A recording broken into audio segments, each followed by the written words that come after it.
I was standing in the kitchen making dinner when my husband walked in with that particular smile.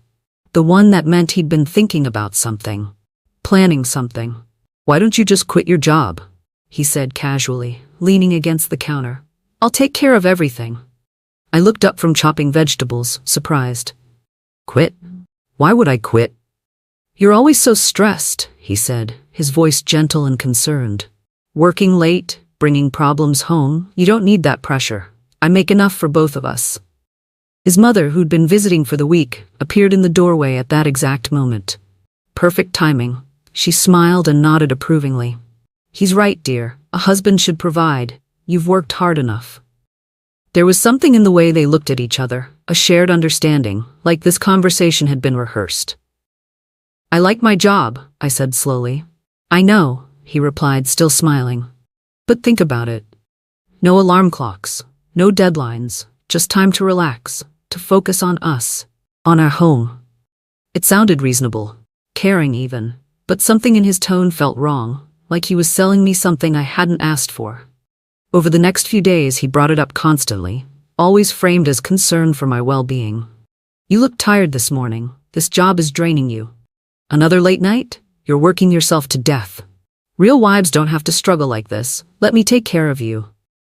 His mother reinforced every point. During breakfast, she'd mention how she'd quit working after marriage. "Best decision I ever made. A woman's place is her home, making it beautiful for her family." During dinner, she'd talk about the importance of traditional values. Modern women exhaust themselves trying to do everything, but a wise woman knows where her priorities should be. They tag-teamed me. Always gentle, always loving, but relentless. I started feeling guilty for wanting to keep my career, like I was choosing work over my marriage, like I was being selfish for not trusting my husband to provide. "Just think about it," he'd say every night. "Really think about what's best for us." The pressure was constant, but disguised as love, as care, as wanting what was best for me. I felt cornered, trapped between keeping my independence and being a good wife. Finally, I gave my answer.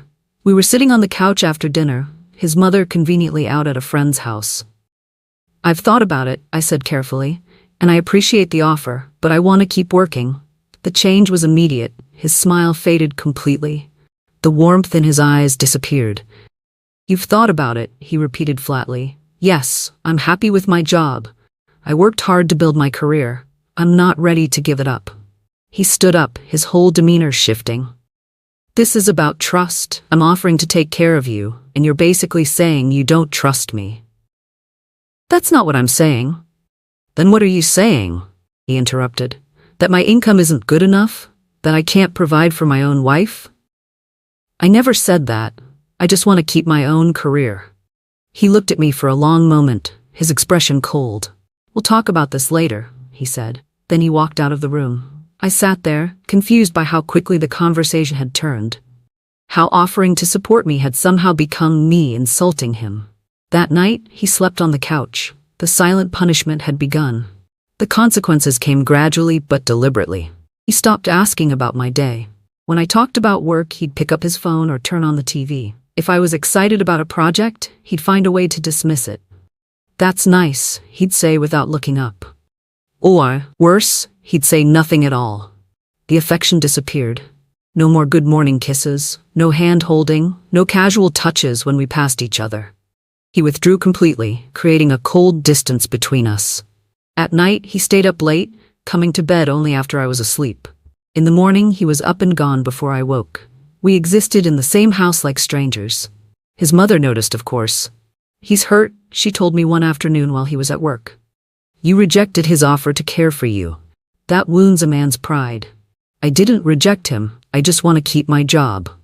"To him it's the same thing," she said. "A wife who won't let her husband provide is saying she doesn't need him." The emotional isolation worked exactly as intended. I started doubting myself.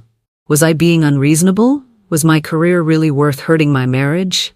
Maybe I should reconsider. Maybe quitting wouldn't be so bad. That's what they wanted me to think. The breaking point came at a family dinner 2 weeks later. Extended family gathered at his parents' house, aunts, uncles, cousins. Everyone asking the usual questions about work and life. "How's the marketing job going?" his uncle asked me. Before I could answer, my husband laughed. Oh, she's still playing career woman, working at her little job. The table went quiet for a second. Then people started laughing, like it was a joke. Little job? I repeated, my face burning. I manage a team of 8 people. Sure, he said, waving dismissively. Very important work selling soap or whatever it is. More laughter. His mother joined in immediately. She does work very hard. Too hard if you ask me. A woman shouldn't exhaust herself like that. Not when she has a husband perfectly capable of providing. His aunt nodded. My daughter quit after she got married. Happiest she's ever been. His cousin added, my wife tried the career thing for a while. Stressed her out. She's much better now that she focuses on the home. They circled me like sharks, all sharing stories about women who'd given up careers and been so much better for it. I sat there, humiliated, as they dismissed everything I'd worked for. After that dinner, I started noticing other changes. Small things at first. Bills I used to see every month stopped arriving at the house. When I asked about them, he said he'd switched everything to paperless. Easier to manage, he explained. More organized. The joint account we'd always shared suddenly had new rules. I'm simplifying our finances, he told me. Consolidating things, making it more efficient. I logged in to check our accounts one day and found I'd been removed from several. Not all of them. Just enough to make me dependent. You don't need access to everything, he said when I asked. It's confusing having 2 people managing the same accounts. I've got it handled. Credit card statements I used to review were suddenly unavailable. They're all linked to my email now. I'll let you know if there are any issues. Every financial responsibility I'd once shared was quietly being taken from me. At first, I thought maybe he really was just simplifying things, managing our money more efficiently. But something felt wrong. The timing was too convenient. Right after I'd refused to quit my job, my financial access started disappearing. My name was being quietly removed from our shared life. When I questioned the changes more directly, he got defensive immediately. Why are you making this complicated? I'm just managing things. I'm not trying to make it complicated. I just want to understand why I can't access our accounts anymore. You can access them, you just don't need to. I handle it. But I used to handle it too. We shared that responsibility. He sighed like I was being unreasonable. You're working so much, I thought I'd take some pressure off you. But if you want to micromanage everything, fine. I'll add you back. That's not what I'm saying. Then what are you saying? He interrupted, his tone sharp. That you don't trust me with our money? I'm saying I want to be involved in our finances. You are involved. I tell you everything you need to know. That's not the same as having access myself. You're being dramatic, he said, ending the conversation. But I wasn't being dramatic. I was being excluded. Systematically. Deliberately. That night, I did something I'd never done before. I checked my credit report. What I found made my stomach drop. My credit score had dropped 40 points in 6 months. There were new accounts I'd never opened, inquiries from lenders I'd never contacted, and loans. 3 loans I'd never signed for. One was a business loan. $30,000. Linked to my social security number, but used for his company. The company he ran with his brother. The company he never talked about in detail. I sat at my laptop, staring at the screen, trying to process what I was seeing. This wasn't simplification. This was theft. He'd used my information to secure loans without telling me. Put debt in my name without my knowledge, and somehow gotten away with it. I checked the dates. All 3 loans had been taken out in the last 8 months, right around the time he'd started suggesting I quit my job. The timing wasn't coincidental. I printed everything, every account, every loan, every inquiry. Then I hid the papers in my car, somewhere he'd never think to look. I didn't confront him yet. I needed to understand the full picture first, but the red flag was enormous and impossible to ignore. Something was very wrong. The next day, his mother stopped by again. She did that often now. Always when I was home alone. Always with advice. A dependent wife keeps a stable marriage, she said over coffee, unprompted. When a woman has her own money, her own career, she has one foot out the door. A man knows that. I looked at her carefully. Is that what you think I'm doing? Planning to leave? I think you're making it easier for yourself to leave if you ever wanted to, she said. And that instability makes a man nervous, makes him feel like he has to compete for you instead of just being your husband. She smiled like this was wisdom, like she was helping. A woman who depends on her husband completely will think twice before throwing away security. She'll work harder on the marriage, value it more. The words sounded rehearsed, like she'd said them before. Maybe to her own daughter, maybe to other women her son had dated. That sounds like control, not love, I said quietly. Her smile didn't waver. Control and protection look similar, dear. The difference is just perspective. Something clicked in my mind. This wasn't random advice. This was strategy. She'd been coaching him, helping him push me toward dependence. I started paying closer attention to everything. The conversations that stopped when I entered a room, the looks exchanged between my husband and his mother, the way his brother would smirk when the topic of my job came up. I was home one afternoon when my husband thought I was at work. I'd come back early, parked down the street, and let myself in quietly. They were in his office, him, his mother, and his brother. I could hear their voices clearly from the hallway. "She's still refusing to quit," his brother said. "I know," my husband replied, frustrated. "I've tried everything." "You need to be firmer," his mother said. "Stop asking, tell her. It doesn't work like that anymore. Women have rights and opinions now." His mother laughed. "Rights don't matter if she doesn't know she needs them. You just have to make her dependent enough that leaving isn't an option." "The loans help," his brother added. "Once she finds out about those, she'll be too scared to do anything. She'll know her credit's tied to your business now." My heart was pounding. They were talking about me like I was a problem to be solved. A thing to be managed. Not a person, not a wife. A strategy. I backed away silently and left through the front door, without them knowing I'd been there. I kept my job. Not just kept it, but invested in it more deliberately. I updated my resume for the first time in years. Made sure my professional network was active. Took on projects that would look good if I ever needed to change companies. And I started saving money. Small amounts at first. $20 from grocery shopping, $50 from skipping lunch out, and making meals at home. Cash I kept in an envelope hidden in my gym bag. Money he didn't know existed. I opened a separate bank account at a different bank. One he had no connection to. Started having a portion of my paycheck deposited there directly.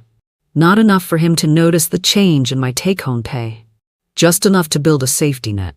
Then I started going through our home office when he was at work, looking for documents, financial records, anything that would explain what was really happening.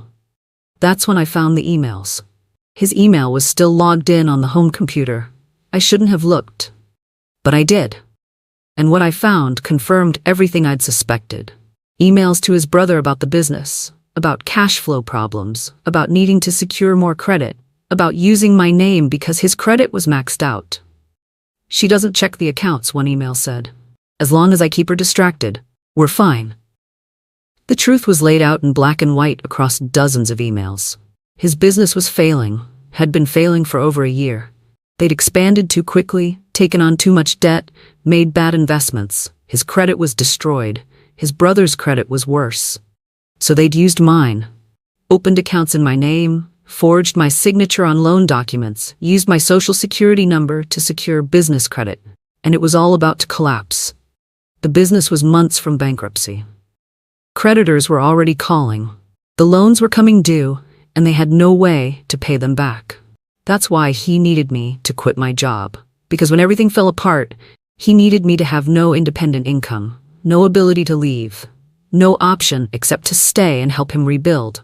Or more accurately, to stay and let him hide behind my credit while he tried again. If I was unemployed and financially dependent, I couldn't leave when I found out what he'd done. I'd be trapped, forced to stand by him because I'd have nowhere else to go. The anger that filled me was cold and focused. He hadn't married me for love. He'd married me for my credit score and my financial stability. I was a resource to be used, and his mother had helped him do it. I made a decision. I would pretend to comply. I told him one evening, after a particularly tense dinner, that I'd been thinking about his offer. "Maybe you're right," I said carefully. "The job has been stressful. Maybe I should take a break." His face lit up immediately. "Really? You mean it?" "I mean it. I'll give my notice next week. He hugged me tightly. You won't regret this. I promise I'll take care of everything. His mother, who was visiting again, smiled triumphantly. You made the right choice, dear. You'll be so much happier. What they didn't know was that I wasn't actually quitting. Not legally. I told my boss the truth. About the pressure. About the financial discoveries. About needing to appear unemployed while actually keeping my job. Can I work remotely? I asked. Full-time from home, under a contract position instead of employee status? My boss understood immediately. I can make that work. You'll have the same responsibilities, same pay, but it won't show up as traditional employment. Technically, you'll be a contractor. I signed the new contract that afternoon. To everyone else, I'd quit my job. In reality, I'd just made my income invisible to my husband. He relaxed immediately once he thought I'd resigned. Started being affectionate again. Acting like everything was perfect now. Once he thought I was unemployed, the control accelerated. We should set a household budget, he announced one evening. Since I'm the only income now, we need to be careful. The budget he created was restrictive. Unreasonably so. I was given a small allowance for groceries and essentials. Everything else required his approval. Just until we're more stable, he explained. But I knew what stable meant. It meant me having zero financial independence. He started questioning receipts. Why did you spend $18 at the drugstore? Shampoo, toothpaste, things we needed. We have toothpaste. We were almost out. He'd sigh like I was being wasteful. We need to be more careful. Money doesn't grow on trees. Meanwhile, he was still funding his failing business. Still making payments on the loans in my name. Still pretending everything was fine. I documented every conversation, recorded some of them when legal, kept copies of every receipt he questioned, every budget restriction he imposed, built a clear picture of financial control. The evidence folder on my laptop grew daily, and my secret contractor income kept flowing into an account he knew nothing about. I was playing his game now, but by my rules. 2 months into my fake unemployment, he came home with papers. I need you to sign something, he said casually. I looked at the documents. They were refinancing papers for our house, restructuring the mortgage to pull out equity. Why do we need to refinance? I asked. Interest rates are better now. We can lower our payment and have some cash for improvements. I read through the documents more carefully. The cash-out amount was substantial, $70,000. What improvements cost $70,000? The roof needs work. The kitchen is outdated. I'm planning ahead. Nothing in the house needed $70,000 of work. This money was for his business. To keep it afloat a little longer. I need to think about this, I said. His expression hardened. What's there to think about? I'm managing our finances. This is a good deal. It's our house. I want to review it properly. You don't trust me, he said, his voice turning cold. After everything, you still don't trust me. I didn't say that. You don't need to say it. Your actions say it. He grabbed the papers back. Fine, I'll figure something else out, since my own wife won't even sign a simple refinancing document. That night, we had the worst fight of our marriage. He accused me of being ungrateful, of not appreciating everything he did for the family, of making his life harder when he was working so hard to provide. His mother called the next morning. Of course she did. She always knew exactly when to interfere. He told me about the refinancing issue, she said. I'm disappointed in you. You don't know the full situation. I know my son is trying to improve your home, and you're making it difficult out of stubbornness. It's not stubbornness, it's caution. It's disrespect, she snapped, her polite mask finally slipping. He is your husband. What he decides for your family, you support. That's how marriage works. That's how control works, I replied, not marriage. You're being dramatic and selfish. He deserves better than this. The call ended with her hanging up on me. For the first time, I saw them both clearly. Not as family, not as people who loved me, as people who needed me compliant, dependent, unable to question or resist. The mask had finally slipped, and I couldn't unsee what was underneath. Two people who saw me as a tool, a means to an end, someone to use and control, not a partner, not a person, a resource. I scheduled a consultation with a lawyer the next day, filed it as a dentist appointment on my calendar in case anyone checked. The lawyer's office was downtown, deliberately far from our neighborhood. I brought everything. The credit reports showing unauthorized loans, the emails I'd found, documentation of the financial control, evidence of the forged signatures on loan documents. The lawyer went through it all carefully. When she looked up, her expression was serious. "This is financial fraud," she said. "He's committed identity theft, used your information without consent to secure business loans. That's a crime." "Can I get my name removed from the loans?" I asked. "Yes, but it requires proving fraud, which means police reports and legal action." "What about the business? His brother is involved too." She reviewed the emails again. "They're both liable. The loans are fraudulent. The business used stolen identity credentials. When this comes out, there will be consequences." "What kind of consequences?" "Criminal charges possibly. Definitely civil liability. The business will likely have to declare bankruptcy. They'll lose everything." I sat with that for a moment. "What about me? You have leverage," she said. "Strapped substantial leverage. The evidence you've collected is comprehensive. You can protect yourself completely. Separate your finances. Clear your name. File for divorce if you choose." Divorce. I hadn't said the word out loud yet, but hearing it felt right. 3 weeks later, everything started falling apart for him. Creditors began calling the house, collection agencies, past due notices.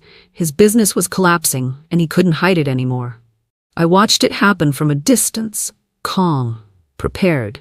He came home one evening looking shattered. "We have a problem," he said. "The business is in trouble, serious trouble. We might lose everything."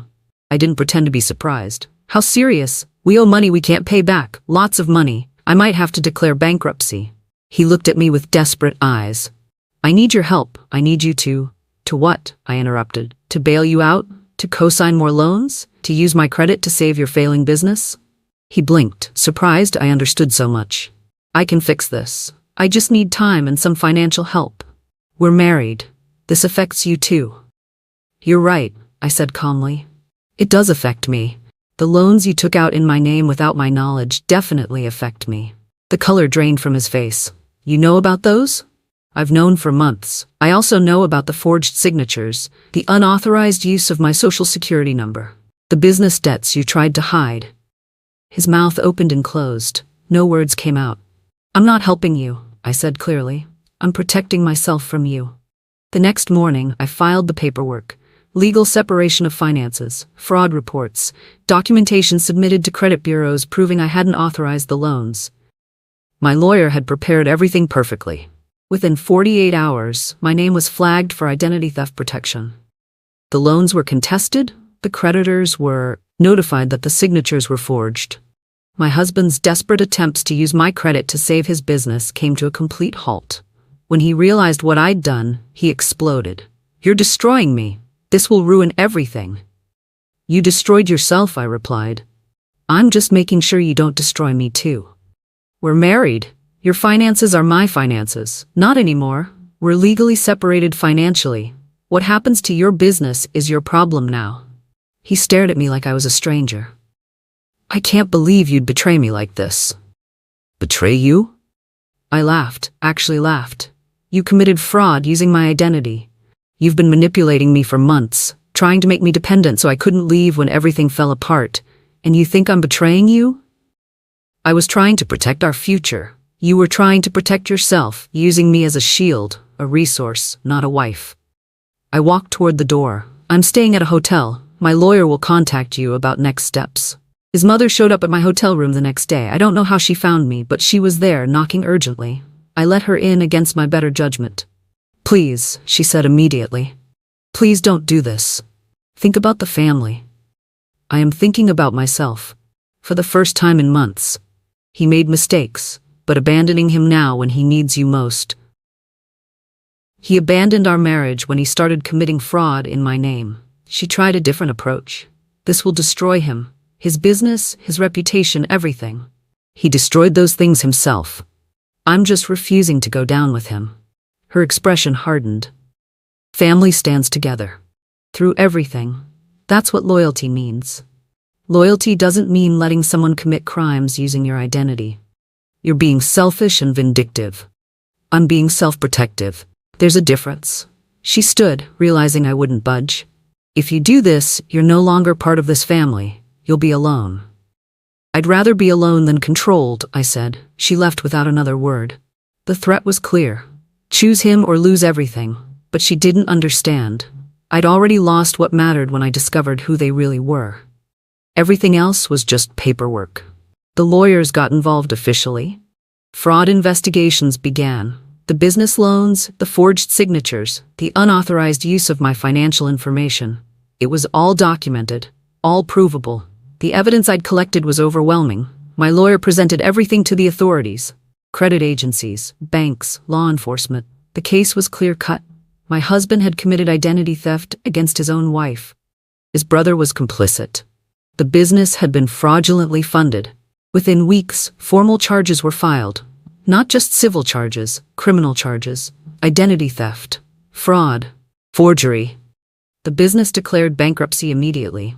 Assets were seized, creditors circled. Everything they'd built on my stolen credit collapsed completely. My name was cleared. The loans were removed from my credit report. Fraud victims aren't responsible for debts taken in their name without consent. My credit score started recovering. Meanwhile, his credit was destroyed beyond repair. He faced potential jail time. His brother faced the same. Their mother's threats meant nothing now. The law had taken over. And the law didn't care about family loyalty when crimes were involved. I watched it unfold with no satisfaction. Just relief that I'd protected myself, that I'd seen the truth before it was too late. The truth spread through the family quickly. What really happened? The fraud, the manipulation, the systematic attempt to make me dependent. Extended family. Members reached out, apologizing, some of them anyway. Others stayed silent. His aunt called. I had no idea what he was doing. If I'd known.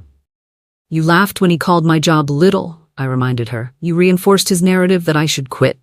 She had no response to that. His uncle sent an email, brief. I'm sorry we didn't see what was happening. You deserved better.